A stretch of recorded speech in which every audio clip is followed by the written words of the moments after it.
ఇప్పటివరకు ఎవరైనా మన ఛానల్ని సబ్స్క్రైబ్ చేసుకోకపోతే ఇప్పుడే సబ్స్క్రైబ్ చేసుకోండి. పక్కన ఉన్న బెల్ ఐకాన్ క్లిక్ చేసి ఆల్లో పెట్టుకోండి. నేను పెట్టే లేటెస్ట్ వీడియోస్ అన్ని మిస్ అవ్వకుండా చూడొచ్చు. mother.ly అనే ఒక వెబ్సైట్ వాళ్ళు చేసిన ఒక స్టడీలో తెలిసిన విషయం ఏంటంటే, ఒకప్పటి కాలం నాటి ఫాదర్స్తో కంపేర్ చేసినట్టయితే ఇప్పటి కాలం నాటి ఫాదర్స్ వాళ్ళ యొక్క పిల్లలతో 3 రెట్లు ఎక్కువగా టైంను స్పెండ్ చేస్తున్నారు. 1982వ సంవత్సరంలో 43% మంది ఫాదర్స్ వాళ్ళ జీవితంలో ఒక్కసారి కూడా వాళ్ళ పిల్లల యొక్క డైపర్ని చేంజ్ చేయలేదని ఒప్పుకున్నారు. కానీ ఇప్పుడు ప్రస్తుతం ఆ నెంబరు 2 to 3% మధ్యలో మాత్రమే ఉంది. అంటే పిల్లల పట్ల కేరింగ్ పెరుగుతోంది అండ్ వాళ్ళతో స్పెండ్ చేసే టైం కూడా పెరుగుతోంది. పైలట్ ఫిష్ అనేది ఒక రకమైన చేపలు. అయితే ఈ చేపల యొక్క ప్రత్యేకత ఏంటంటే, ఇవి షార్క్ చేపలతో చాలా క్లోజ్ రిలేషన్షిప్ని కలిగి ఉంటాయి. ఫ్రెండ్ లాగా, ఒక బంధువులాగా ఫీల్ అవుతూ ఉంటాయి ఆ షార్క్ చేపలని. ఒకవేళ ఆ షార్క్ చేపలు కనుక పట్టుబడిపోయినట్టయితే, అంటే వలకి చిక్కినట్టయితే, ఆ వల ఉన్న బోటుని అలా ఫాలో అవుతూనే ఉంటాయి అండ్ ఆ తర్వాత కంప్లీట్గా స్ట్రెస్లోకి వెళ్ళిపోతాయి. అండ్ లైఫ్ లాంగ్ ఆ స్ట్రెస్ని భరిస్తూ బ్రతుకుతాయి తప్ప ఆ స్ట్రెస్లోంచి బయటికి రావు, మళ్ళీ వాళ్ళ షార్క్ కనబడితే తప్ప. ఆక్టా అనే పేరుతో ఒక మెజర్మెంట్ ఉంది. ఈ యూనిట్ని దేనికి వాడతారో తెలుసా? ఆకాశంలో 1/8వ వంతు అని చెప్పడానికి వాడుతుంటారు. సాధారణంగా మెట్రాలజిస్టులు అందరూ కూడా ఈ ఆక్టాస్ను వాడుతూ ఉంటారు. ఆకాశంలో ఉన్న క్లౌడీ కండిషన్స్ని ఫోర్కాస్ట్ చేయడం కోసం వాళ్ళు ఇటువంటి యూనిట్స్ అయితే ఎక్కువగా వాడుతూ ఉంటారు. ఆస్ట్రోనమర్ అయిన నీల్ డిగ్రాసే టైసన్ అనే పర్సన్ తన లైఫ్లో మొట్టమొదటి టెలిస్కోప్ని అసలు ఎలా కొనుక్కున్నాడో తెలుసా? అతను తన టీనేజర్గా ఉన్న టైంలో తన పక్కింటి వాళ్ళకి, ఎదురింటి వాళ్ళకి ఒక హెల్ప్ చేసేవాడు. ఆ హెల్ప్కి బదులుగా అతనికి ప్రతిసారి 50 cents ఇచ్చేవారు. ఇంతకీ ఆ హెల్ప్ ఏంటంటే, వాళ్ళ యొక్క కుక్కల్ని వాకింగ్కి తీసుకొని వెళ్ళడం. అలాగ దాచుకున్న డబ్బులన్నీ పెట్టి $200 అయ్యేంత వరకు ఆగి ఫైనల్గా 14 ఏళ్ల వయసులో తన మొట్టమొదటి రియల్ టెలిస్కోప్ను కొనుక్కున్నాడు. తర్వాత ఎన్నో విభాగాల్లో రీసెర్చ్లు అనేవి చేస్తూ వచ్చి ఫైనల్గా ఆస్ట్రోఫిజిసిస్ట్ అయ్యాడు. కెనడాలోని యూనివర్సిటీ ఆఫ్ విక్టోరియాకి చెందిన కొంతమంది విద్యార్థులు ఒక ప్రాంతంలో పరిశోధనలు చేస్తున్న టైంలో వాళ్ళకి ఒక పురాతన కాలం నాటి విలేజ్ కనబడింది. వాళ్ళు పరిశోధనలు చేస్తున్న ప్రాంతం పేరు ట్రిక్వెట్ ఐలాండ్. అక్కడ వాళ్ళకి కనబడిన ఐలాండ్ చాలా పురాతనమైనది. ఇన్ఫ్యాక్ట్ పిరమిడ్ల కంటే 10,000 సంవత్సరాల పురాతనమైందని తెలియజేశారు. నార్త్ అమెరికాలో ఇదే ఓల్డెస్ట్ సెటిల్మెంట్ అయ్యి ఉండే అవకాశాలు కూడా ఉన్నాయని అయితే శాస్త్రవేత్తలు తెలియజేశారు. ప్లాసిబో ఎఫెక్ట్ గురించి మనలో చాలా మంది తెలిసిందే కదా. అంటే ఒక పని చేసే మెడిసిన్, ఒక పని చేయని మెడిసిన్, ఈ రెండింటిని కూడా పనిచేస్తాయని చెప్పి ఇద్దరు వేరు వ్యక్తులకు ఇచ్చినట్టయితే రెండు పనిచేస్తాయి. ఎందుకంటే అవతల వ్యక్తి అది కూడా పని చేసే మెడిసిన్ అని నమ్ముతాడు కాబట్టి దాని ఆధారంగా అతని బాడీలో ఉన్న ప్రాబ్లం అనేది తగ్గుతూ ఉంటుంది. అయితే ఈ ప్లాసిబో ఎఫెక్ట్ అనేది యునైటెడ్ స్టేట్స్లో చాలా స్ట్రాంగ్గా ఉంటుంది. దాని కారణంగా డ్రగ్ కంపెనీస్ అనేవి యాక్చువల్ పెయిన్ కిల్లర్స్ని క్లినికల్ ట్రయల్స్ ద్వారా పాస్ చేయడానికి చాలా కష్టమైపోతుంది. ఎందుకంటే ఏది ఒరిజినల్ ఏది ఫేక్ కంప్లీట్గా ప్రూవ్ చేయలేకపోతున్నారు వాళ్ళు. ఇంకా మన దగ్గర ఈ ప్లాసిబో ఎఫెక్ట్ అంత ఎక్కువ లేదు. ఐట్యూన్స్లో 1 బిలియన్త్ సాంగ్ డౌన్లోడ్ అయినప్పుడు, అంటే 100 కోట్ల పాటని డౌన్లోడ్ చేసుకున్నప్పుడు స్టీవ్ జాబ్స్ ఎవరైతే ఆ పర్సన్ డౌన్లోడ్ చేసుకున్నాడో అతనికి పర్సనల్గా ఫోన్ చేసి అతనికి 20 ఇంచ్ ఐమ్యాక్ని గిఫ్ట్గా ఇచ్చాడు. అంతేకాదు 10 5th జనరేషన్ ఐపాడ్స్, ఒక $10,000 విలువ చేసే ఐట్యూన్స్ గిఫ్ట్ కార్డును కూడా గిఫ్ట్గా ఇచ్చాడు. ఎవరో అదృష్టవంతుడు కదా. వరల్డ్ బ్యాంక్ వాళ్ళ యొక్క వివరాల ప్రకారం ఈ ప్రపంచంలో అత్యంత ఎక్కువగా వేస్ట్ని జనరేట్ చేసే కంట్రీ ఏదైనా ఉందంటే అది కెనడా. అంటే పెర్ క్యాపిటా ప్రకారంగా ఒక్కొక్క మనిషి ఎంతెంత వేస్ట్ జనరేట్ చేస్తారనేది వేస్ట్ పెర్ క్యాపిటా. దాంట్లో కెనడా టాప్లో ఉంది. 2nd ప్లేస్లో బల్గేరియా ఉంది. 3rd ప్లేస్లో యునైటెడ్ స్టేట్స్ ఉంది.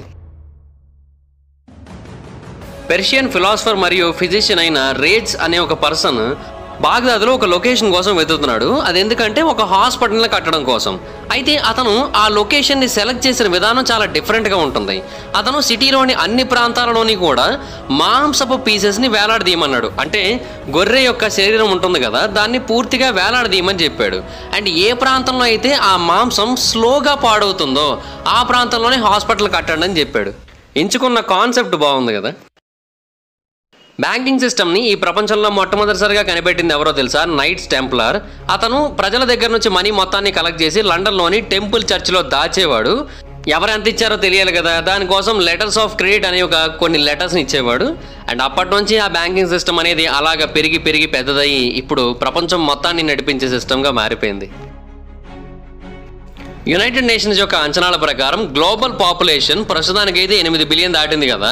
అయితే అది ఈ శతాబ్దం ముగిసే సమయానికి, అంటే 2100th ఇయర్ నాటికి సుమారుగా 11.2 బిలియన్ వరకు చేరుకునే అవకాశం ఉందట. అంటే 1120 కోట్లకైతే చేరుకోబోతుందని తెలియజేశారు. కాకపోతే ఆ తర్వాత ఫాస్ట్ పాపులేషన్ గ్రోత్ అనేది ఆగిపోతుంది.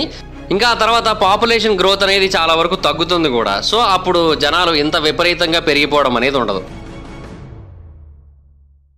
బాస్కెట్బాల్ ఆటను కనిపెట్టిన మొదట్లో హైట్ ఉన్న ప్లేయర్స్, అంటే ఎక్కువ ఎత్తున్న ప్లేయర్స్ బాస్కెట్బాల్ని ఆడడం చాలా కష్టంగా ఫీల్ అయ్యేవారు. హైట్ ఉన్న వాళ్ళు బాస్కెట్బాల్ ఆడలేరని చాలా మంది నమ్మేవారు. కానీ ఎప్పుడైతే 6 అడుగుల 10 ఇంచుల హైట్ ఉన్న జార్జ్ మికాన్ అనే ఒక ప్లేయర్ ఆ గేమ్లోకి ఎంటర్ అయ్యాడో, అతను డీపాల్ యూనివర్సిటీ తరపున ఎంటర్ అయ్యాడు ఆ గేమ్లోకి, అతను చాలా అంటే చాలా ఈజీగా గేమ్ని ఆడేసేవాడు. అతని టీమ్మేట్స్ అందరూ కూడా అతనికి బాల్ని పాస్ చేసేవారు. అతను చాలా సింపుల్గా నెట్లో వేసేసేవాడు. అప్పటి నుంచి హైట్ ఉన్న వాళ్ళు కూడా బాస్కెట్బాల్ ఆడగలరు, చాలా ఈజీగా ఆడగలరు అనే విషయం అందరికీ అర్థమైంది. ఎలాగో బాస్కెట్బాల్ గురించి చెప్పుకుంటున్నాం కాబట్టి నార్త్ కొరియాకి చెందిన బాస్కెట్బాల్ రూల్స్ గురించి ఇంకొక ఫ్యాక్ట్ తెలుసుకుందాం. నార్త్ కొరియాలోని బాస్కెట్బాల్ విషయంలో కొన్ని సెపరేట్ రూల్స్ ఉంటాయి. అంటే బయట ప్రపంచంలో ఉన్న రూల్స్, దాని రూల్స్ కంప్లీట్ డిఫరెంట్గా ఉంటాయి. అందులో స్లామ్ డంక్ ఏమో 3 పాయింట్స్ వస్తాయి. అండ్ ఫైనల్ 3 మినిట్స్లో ఏవైతే షాట్స్ చేస్తారో వాటికి 8 పాయింట్స్ వస్తాయి. 3 పాయింటర్స్ యాక్చువల్గా ఇక్కడ 4 పాయింట్స్ వస్తాయి. అంటే ఒకవేళ అది పర్ఫెక్ట్ స్విచ్ కనుక అయినట్టయితే, అలాగే ఫ్రీ త్రోని కనుక మిస్ అయినట్టయితే 1 పాయింట్ మైనస్ అవుతుంది కూడా. ఇలాగ వింత వింత రూల్స్ అన్ని పెట్టుకుని అక్కడ బాస్కెట్బాల్ ఆడుతుంటారు. టిమిడ్ గ్రాస్ హాపర్స్కి కనుక ఒకవేళ సెరటోనిన్ కనుక మనం ఇంజెక్ట్ చేసినట్టయితే అవి అగ్రెసివ్ లోకస్ట్గా మారిపోయే అవకాశాలు ఉంటాయి. అండ్ వాటికి కనబడిన ప్రతి ఒక్కదాన్ని అవి తినేస్తూ ఉంటాయి. అంటే అవి తినగలిగే స్థాయిలో ఉన్న వాటిని ప్రతిదాన్ని కూడా తినేస్తూ ఉంటాయి. అయితే జనరల్గా ఇవి అలా ఉండవు, కానీ సెరటోనిన్ ఇంజెక్ట్ చేయడం వల్ల అలా మారిపోతూ ఉంటాయి. చాలా స్ట్రాంగ్గా, చాలా డార్కర్గా మారిపోతూ ఉంటాయి. అంతేకాకుండా అవి వేరే వాటితో ఎక్కువ కలవడానికి కూడా అవి ఇష్టపడవు. ఇటలీ యొక్క నార్త్ భాగంలో ఒక బ్యాంక్ ఉంది. ఆ బ్యాంక్ పేరు క్రెడిటో ఎమిలియానో. ఈ బ్యాంక్ యొక్క ప్రత్యేకత ఏంటంటే వేరే బ్యాంకులన్నీ కూడా తాకట్టు కింద అయితే బంగారం లేదంటే డాక్యుమెంట్స్ ఇలాంటివన్నీ కూడా తీసుకొని తాకట్టు పెట్టుకొని లోన్ అయితే ఇస్తూ ఉంటాయి కదా. కానీ ఈ బ్యాంక్ అలా కాదు. పెద్ద పెద్ద వీల్ క్యూబ్స్ని, అంటే వీటిని అక్కడ పారమెజానో రెజియానో చీజ్ అని పిలుస్తూ ఉంటారు. ఇటువంటి చీజ్ క్యూబ్స్ని తాకట్టు పెట్టుకొని లోన్ ఇస్తూ ఉంటుంది. 1953 నుంచి కూడా ఇలాగ చిన్న చిన్న బిజినెస్లకి వీటిని తాకట్టు పెట్టుకొని లోన్ ఇవ్వడం ఆ బ్యాంకుకి ఆనవాయితీ. అండ్ ఆ చీజ్ని కొన్నిసార్లు వాళ్ళు అమ్ముతూ ఉంటారు, కొన్నిసార్లు వాళ్ళు వాటిని స్టోర్ చేస్తూ ఉంటారు. ఎందుకంటే తర్వాత ఈ చీజ్ అసలు దొరకని స్టేజ్ కూడా వచ్చేసినట్టయితే అప్పుడు వీటిని వీళ్ళు ఎక్కువ ధరకు అమ్ముకోవచ్చు కదా అనే పాయింట్ ఆఫ్ వ్యూలో 1984 వరకు కూడా ఫిలడెల్ఫియాలోని ఏ కట్టడం కూడా అక్కడ ఉన్న విలియం పెన్ యొక్క స్టాట్యూ కంటే ఎక్కువ ఎత్తులో కట్టడానికి పర్మిషన్ కలిగి ఉండేవి కాదు. బట్ 1984 తర్వాత నుంచి కూడా ఆ రూల్స్ అన్నింటినీ బ్రేక్ చేసి బిల్డింగ్స్ని ఎక్కువ హైట్ కట్టుకోవడానికి పర్మిషన్ ఇచ్చారు. ఎయిర్ ట్రావెల్ విషయానికి వచ్చినప్పుడు చాలా మంది నమ్మే ఒక కామన్ పాయింట్ ఏంటంటే ఏరోప్లేన్లో ఉన్న ఎవరైనా ఒక పర్సన్ అనారోగ్యానికి గురైనట్టయితే అందులో ఉన్న మిగతా ప్యాసింజర్స్ అందరూ కూడా అనారోగ్యానికి గురవుతారు అని. అయితే బేసిక్గా ఇది మిత్ అని చాలామంది అనుకుంటారు, కానీ కాదు. ఒకప్పటి కాలంలో ఇది నిజంగానే జరిగేది. కానీ ఇప్పటి కాలంలో చాలా ఎయిర్ క్రాఫ్ట్స్లో strong HEPA air filter systems అనేవి ఉంటున్నాయి.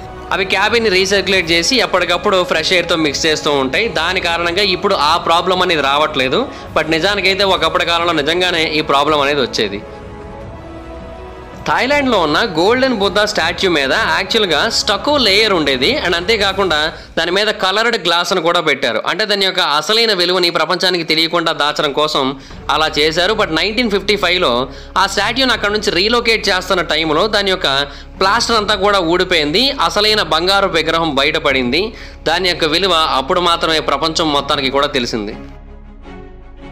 రెండో ప్రపంచ యుద్ధం టైంలో మ్యూజికల్ ఇన్స్ట్రుమెంట్ మ్యానుఫ్యాక్చరర్ అయిన యమహా వార్ టైమ్ మెషినరీని నిర్మించడం మొదలుపెట్టింది. అండ్ యుద్ధం ముగిసిపోయిన తర్వాత ఆ మెషినరీ మొత్తాన్ని కూడా వాళ్ళు తీసుకొని వచ్చి మోటార్ సైకిల్స్ని తయారు చేయడం మొదలుపెట్టారు. అందుకే యమహా యొక్క పియానోస్, మోటార్ సైకిల్స్ రెండు కూడా చాలా పాపులర్. అండ్ అది అంతకుముందు మ్యూజికల్ ఇన్స్ట్రుమెంట్ మ్యానుఫ్యాక్చరింగ్ కంపెనీ. ఇప్పుడంటే అది బైక్ కంపెనీగా చాలామంది తెలుసు. బట్ నిజానికైతే అది ఒకప్పుడు popular musical instrument company. Bloomberg website చేసిన కొన్ని స్టడీస్లో తెలిసిన విషయం ఏంటంటే ప్రతిరోజు కూడా సుమారుగా 2000 మందికి పైగా అమెరికన్స్ మిలీనియర్స్గా మారుతున్నారు. అండ్ 2016 నుంచి ఇప్పటి వరకు అమెరికా సుమారుగా 5 నుంచి 7 మిలీనియర్స్ మధ్యలో ప్రొడ్యూస్ చేసిందని అయితే ఒక సర్వే ద్వారా తెలియజేసింది. సో అమెరికాలో చాలామంది మిలీనియర్స్ ఎప్పటికప్పుడు ప్రొడ్యూస్ అవుతున్నారు. ఇండియాలో కూడా ప్రొడ్యూస్ అవుతూ ఉంటారు. కాకపోతే కంపేర్డ్ టు అమెరికా అది చాలా అంటే చాలా తక్కువగా ఉంటుందనే చెప్పాలి. స్మిత్సోనియన్ మ్యాగజైన్ వాళ్ళు హ్యూమన్ బాడీస్ యొక్క యావరేజ్ టెంపరేచర్ మీద కొన్ని స్టడీస్ చేశారు. దాంట్లో వాళ్ళు తెలియజేసిన విషయం ఏంటంటే యాక్చువల్గా హ్యూమన్ బాడీస్ యొక్క టెంపరేచర్ తగ్గిపోతోంది, రోజు రోజుకి మనిషి శరీరాలు చల్లగా మారిపోతున్నాయని తెలియజేశారు. 1992 స్టడీలో యూనివర్సిటీ ఆఫ్ మేరీలాండ్కి చెందిన శాస్త్రవేత్తలు సుమారుగా 148 పేషెంట్ల మీద స్టడీ చేసినప్పుడు వాళ్ళ యొక్క బాడీ యొక్క యావరేజ్ టెంపరేచర్ 38.6 డిగ్రీ సెల్సియస్గా ఉంది. బట్ ఆ తర్వాత 2017 సంవత్సరంలో 35,000 మంది బ్రిటిష్ పేషెంట్ల మీద టెంపరేచర్ స్టడీ చేశారు. అప్పుడు వాళ్ళ యొక్క యావరేజ్ టెంపరేచర్ 36.6 డిగ్రీ సెల్సియస్ వచ్చింది, అంటే 2 డిగ్రీల వరకు తగ్గింది. అండ్ కొంతమంది ఈ మెజర్మెంట్స్ ఇన్యాక్యురేట్ అని చెబుతూ ఉంటారు, బట్ అది కరెక్టే, వాళ్ళ విషయంలో అది కరెక్టే. కానీ ప్రాబ్లం ఏంటంటే Britishers and United Kingdom, London ఈ ప్రాంతాలు చాలా చల్లగా ఉండే ప్రాంతాలు. అందుకని ఆ ప్రాంతానికి చెందిన క్రికెటర్స్ని ఇండియాకి వచ్చి ఆడమంటే చాలా ఇబ్బందులు పడతారు వాళ్ళు, ఎందుకంటే ఇక్కడ యావరేజ్ టెంపరేచర్స్ చాలా ఎక్కువ ఉంటాయి. సో ఇక్కడి బాడీస్ యొక్క యావరేజ్ టెంపరేచర్స్ చాలా ఎక్కువగా ఉంటాయి. సో వరల్డ్ వైడ్గా అన్ని ప్రాంతాల నుంచి తీసుకొని అలా టెస్టింగ్లు చేస్తే బాగుంటుంది తప్ప ఏదో ఒక ప్రాంతాన్ని తీసుకొని టెస్టింగ్లు చేస్తే ఇలాగ ఇన్అప్రాపరేట్ రిజల్ట్సే వచ్చే అవకాశం అయితే ఉంది. సో ఇది రైటే, కానీ మనకైతే రైట్ కాదు, కేవలం యూకేకి మాత్రమే రైట్, అదనమాట ప్రాబ్లం. వాల్లీ కాన్పన్ ఇతనే ల్యాబ్రడోరిల్ని ఇన్వెంట్ చేశాడు, అంటే అతను ఆ హైబ్రిడ్ని క్రియేట్ చేశాడు. అయితే దీని గురించి ఒకసారి మాట్లాడుతూ అతను ఏమన్నాడంటే నేను నా జీవితంలో చేసిన అతిపెద్ద తప్పు ఇదే అని చెప్పాడు. అంటే బేసిక్గా అతను వాటిని తయారు చేయాలనుకున్నది గైడ్ డాగ్స్ కింద బ్లైండ్ పీపుల్ కోసం, కానీ ప్రజలు వాటిని ఫ్యాషన్ యాక్సెసరీస్లా వాడడం మొదలుపెట్టారు. సో అందుకే ఆయన దాని గురించి ఏమన్నాడంటే I opened A Pandora box and released A Frankenstein monster అని అన్నాడు. ఇది ఒక రియల్ లైఫ్ ఫ్యాక్ట్. ఎప్పుడైనా సరే ఒకటి గుర్తుపెట్టుకోండి, మీరు మీ లైఫ్లో ఏదైనా ఒక స్టేజ్కి వచ్చిన తర్వాత ఆగిపోయారు అనుకోండి, అంటే ముందుకెళ్ళడానికి ఏం చేయాలో అర్థం కావట్లేదు, మీకు ఎవరు సపోర్ట్ చేయట్లేదు, ఏం చేస్తే బాగున్ను అనే ఒక ఐడియాని కూడా ఇవ్వట్లేదు, ఎక్కడ ఉన్నారో అక్కడే ఆగిపోతున్నారు. అలాంటి ఒక స్టేజ్ వచ్చినప్పుడు ఖచ్చితంగా గుర్తుపెట్టుకోవాల్సిన విషయం ఏంటంటే ఈ ప్రపంచంలో ఎవ్వరూ మనకి సపోర్ట్గా ఉండరు, మనల్ని మనమే సపోర్ట్ చేసుకోవాలి. ఫ్యామిలీ సపోర్ట్ చేస్తుందేమో, బట్ దానికి కూడా కొన్ని లిమిటేషన్స్ ఉంటాయి.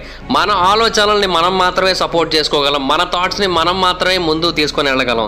సో మనల్ని మనం నమ్మడం, మన మీద మన కాన్ఫిడెన్స్ ఉండడం, మనల్ని మనమే పుష్ చేసుకోవడం ఖచ్చితంగా మన లైఫ్లో చాలా ఇంపార్టెంట్. ఎప్పుడైనా లైఫ్లో ఒక స్టేజ్కి వచ్చిన తర్వాత అక్కడే ఆగిపోతున్నాం, ఏం చేయాలో అర్థం కావట్లేదు అన్నప్పుడు ఇదైతే మాత్రం ఖచ్చితంగా గుర్తుపెట్టుకోండి. 1900 ఇయర్లో అమెరికాలోని నాన్ వైట్స్ యొక్క లైఫ్ ఎక్స్పెక్టెన్సీ కేవలం 33 సంవత్సరాలు మాత్రమే ఉండేది. కానీ వైట్స్ యొక్క లైఫ్ ఎక్స్పెక్టెన్సీ మాత్రం 47 ఇయర్స్ ఉండేది, ఎందుకంటే వాళ్ళకే ట్రీట్మెంట్ ఇచ్చేవారు, బ్లాక్స్కి అంతగా ట్రీట్మెంట్ ఇచ్చేవారు కాదు. బ్లాక్స్ అనే కాదు, నాన్ వైట్స్ ఎవరున్నా సరే అప్పట్లో ట్రీట్మెంట్ ఇవ్వడానికి కంప్లీట్గా నిరాకరించేవారు కొన్ని చోట్ల అయితే. దాని కారణంగానే వాళ్ళకి అసలు ట్రీట్మెంట్ దొరక్క వాళ్ళు ఎక్కువ కాలం బ్రతికేవారు కాదు.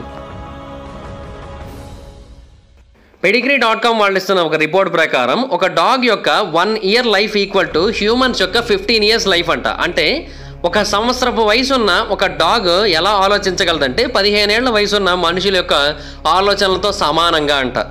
సో మనం వాటిని ఇంకా పప్పీస్ లాగే చూస్తాం 1 ఇయర్ టైంకి, బట్ నిజానికి అవి ఆ టైంకి 15 ఏళ్ల వయసున్న మనుషుల్లాగా బిహేవ్ చేస్తూ ఆలోచించగలుగుతూ ఉంటాయి అన్నమాట. సో దాట్స్ ఇట్ గైస్, చూసారు కదా, ఇవి 30 ఇంట్రెస్టింగ్ ఫ్యాక్ట్స్. వీటిలో మీకు ఏది బాగా నచ్చిందో కింద కామెంట్ సెక్షన్లో తెలియజేయండి. ఈ వీడియో కనుక మీకు నచ్చినట్టయితే లైక్ చేయండి, వీడియో షేర్ చేయండి. ఇప్పటివరకు ఎవరైనా మన ఛానల్ని సబ్స్క్రైబ్ చేసుకోకపోతే ఇప్పుడే సబ్స్క్రైబ్ చేసుకోండి, పక్కన బెల్ ఐకాన్ ఆల్లో పెట్టుకోండి, నా ఫర్దర్ వీడియోస్ మిస్ అవ్వకుండా చూడొచ్చు. చాలా మంది చూస్తున్నాక సబ్స్క్రైబ్ చేసుకోండి. So please try to subscribe and click the bell icon also. నా ఇన్స్టాగ్రామ్ ఐడి జబర్దస్త్ మైదర్, మీరు అక్కడ కూడా వచ్చి ఫాలో అవ్వచ్చు. Thank you so much guys, bye bye, meet you on next video, bye bye.